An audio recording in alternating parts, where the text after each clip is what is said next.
আসসালামু আলাইকুম। আমার নাম ফাহাদ। দাখিল ষষ্ঠ শ্রেণীর পক্ষ থেকে আমরা আকাইদ দিন সম্পর্কে জানব।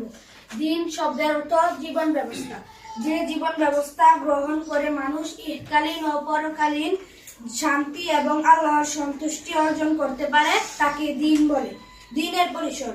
দিন হলো তিনটি মৌলিক বিষয়ের সম্বন্ধিত রূপ। 1 ঈমান, 2 ইসলাম, 3 ইহসান। ঈমানের পরিচয়।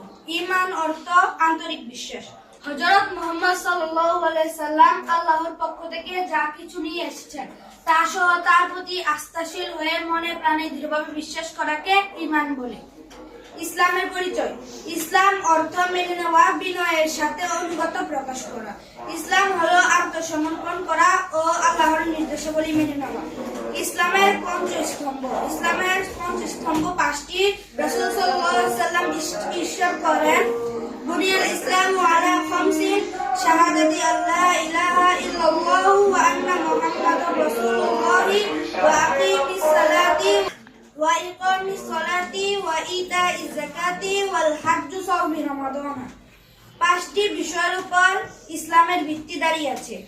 1 সাক্ষ্য দেয়া যে আল্লাহ ছাড়া কোনো ইলাহ তথা ইবাদত পাওয়ার যোগ্য কেউ নেই এবং মুহাম্মদ সাল্লাল্লাহু আলাইহি সাল্লাম আল্লাহর রাসূল।